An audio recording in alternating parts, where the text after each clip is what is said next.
De saint François de Sales, Introduction à la vie des votes, 4e partie, chapitre 3. De la nature des tentations et de la différence qu'il y a entre sentir la tentation et y consentir. Imaginez-vous Philotée, une jeune princesse extrêmement aimée de son époux, et que quelque méchant pour la débaucher et souiller son lit nuptial lui envoie quelque infâme messager d'amour pour traiter avec elle son malheureux dessein. Premièrement, ce messager propose à cette princesse l'intention de son maître. Secondement, la princesse agrée ou désagrée la proposition et l'ambassade. En troisième lieu, ou elle consent ou elle refuse. Ainsi Satan, le monde et la chair, voyant une âme épousée au Fils de Dieu, lui envoie des tentations et suggestions par lesquelles, premièrement, le péché lui est proposé, deuxièmement, sur quoi elle se plaît ou elle se déplaît, troisièmement, enfin, elle consent ou elle refuse, qui sont en somme les 3 degrés pour descendre à l'iniquité, la tentation, la délectation et le consentement. Et bien que ces 3 actions ne se connaissent pas si manifestement en toute autre sorte de péché, si est-ce qu'elles se connaissent palpablement au grand et énorme péché.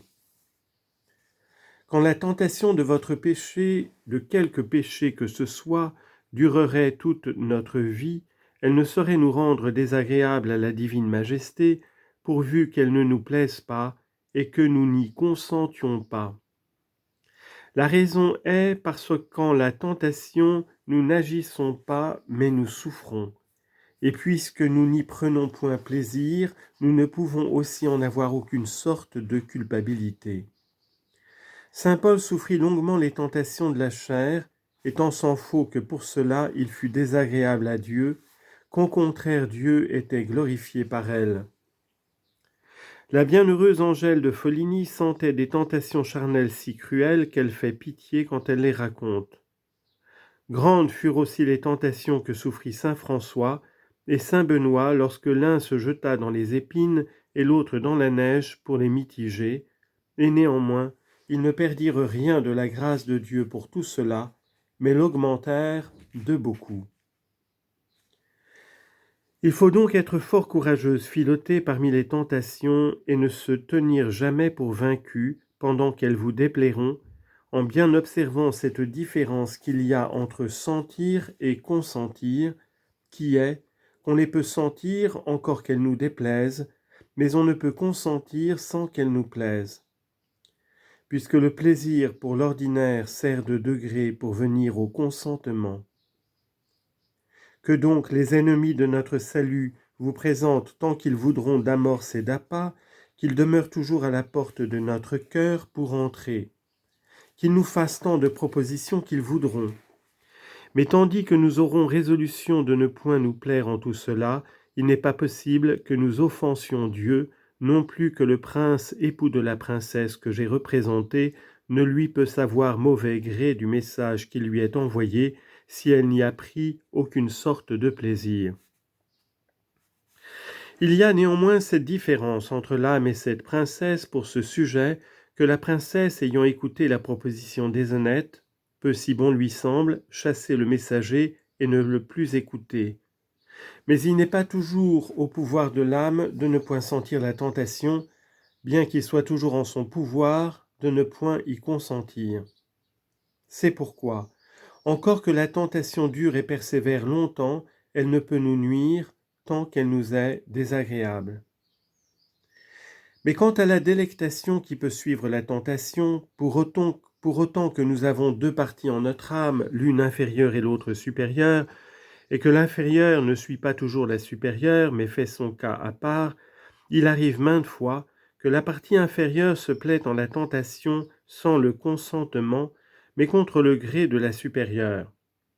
C'est la dispute et la guerre que l'apôtre saint Paul décrit quand il dit que sa chair convoite contre son esprit, qu'il y a une loi des membres et une loi de l'esprit, et semblables choses. Avez-vous jamais vu, Philotée, un grand brasier de feu couvert de cendres ? Quand on vient 10 ou 12 heures après pour y chercher du feu, on n'en trouve qu'un peu au milieu du foyer, et encore on a peine de le trouver. Il y était néanmoins, puisque l'on y trouve, et avec lui on peut rallumer tous les autres charbons déjà éteints. C'en est de même de la charité qui est notre vie spirituelle, parmi les grandes et violentes tentations. Car la tentation, jetant sa délectation en la partie inférieure, couvre ce semble toute l'âme de cendre et réduit l'amour de Dieu au petit pied. Car il ne paraît plus en nulle part, sinon au milieu du cœur, au fin fond de l'esprit. Encore semble-t-il qu'il n'y soit pas, et a-t-on peine de le trouver. Il y est néanmoins en vérité, puisque, quoique tout soit en trouble en notre âme et en notre corps, nous avons la résolution de ne point consentir au péché ni à la tentation, et que la délectation qui plaît à notre homme extérieur déplaît à l'intérieur, et quoiqu'elle soit tout autour de notre volonté, si elle n'est pas dans celle-ci, en quoi l'on voit que telle délectation est involontaire, et étant telle, ne peut être péché. Chapitre 4. Deux beaux exemples sur ce sujet. Il vous importe tant de bien entendre ceci que je ne ferai nulle difficulté de m'étendre à l'expliquer. Le jeune homme duquel parle saint Jérôme, qui couchait attaché avec des écharpes de soie bien délicatement sur un lit mollet, était provoqué par toutes sortes de vilains attouchements et attraits d'une impudique femme qui était couchée avec lui, exprès pour ébranler sa constance, ne devait-il pas sentir d'étranges accidents? Ses sens ne devaient-ils pas être saisis de la délectation et son imagination extrêmement occupée de cette présence des objets voluptueux? Sans doute. Et néanmoins, parmi tant de troubles, parmi un si terrible orage de tentation, et entre tant de voluptés qui sont tout autour de lui, il témoigne que son cœur n'est point vaincu, et que sa volonté n'y consent nullement. Puisque son esprit, voyant tout rebeller contre lui, et n'ayant plus aucune des parties de son corps à son commandement, sinon la langue, il se la coupe avec les dents, et la cracha sur le visage de cette vilaine âme, qui tourmentait la sienne plus cruellement par la volupté que les bourreaux n'eussent jamais pu faire par les tourments. Aussi le tyran qui se défiait de la vaincre par les douleurs pensait la surmonter par ses plaisirs.